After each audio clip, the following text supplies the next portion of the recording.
Perez Jepchirchir did what she had to do coming in. It was not a dominant performance, but the rest of the field was really good.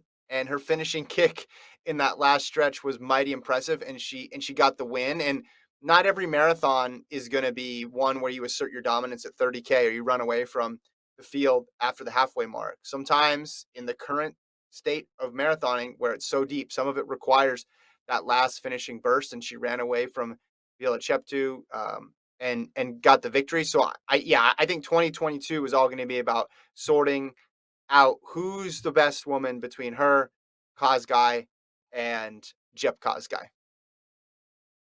And it's going to be interesting though because 2022 we're not going to have many spring marathons, right? Because London has moved one more year to the fall. It's just Boston that's really going to be Yeah, that marquee spring marathon for people to get at.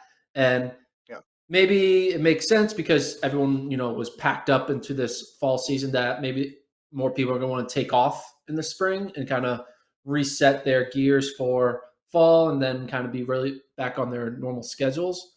But it's going to be interesting to see how the elite field dynamic breaks down in 2022 with a still unconventional schedule, right? Because we know Tokyo is happening, but that's still on pins and needles, right? Because they yeah, canceled it. It's on the paper now for March, but I don't, you know, I wouldn't put my money on it with the way things are yeah, always going. We think it's good, and then they're out. So, but yeah, that those three are going to be the three to watch, and hopefully we get to see them race each other, and they don't all win their respective marathons, and we have to think, all right, who was the best in 2022? You kind of want to hopefully see a race where all three are at it at the yeah. same time. Well, and we could have the reverse effect of what we have had this fall.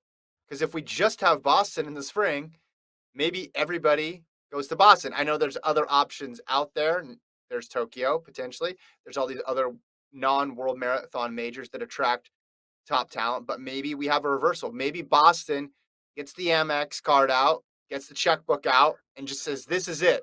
We are hosting the world's greatest marathon because London is not here to compete with us." So on the men's side and on the women's side, we're going to have ridiculously deep fields. We're going to have these top three women. We're going to have Molly Seidel. On the men's side, we're going to put together an epic race for the ages because there is no competition and we have the spring all to ourselves. Do it, Boston Marathon.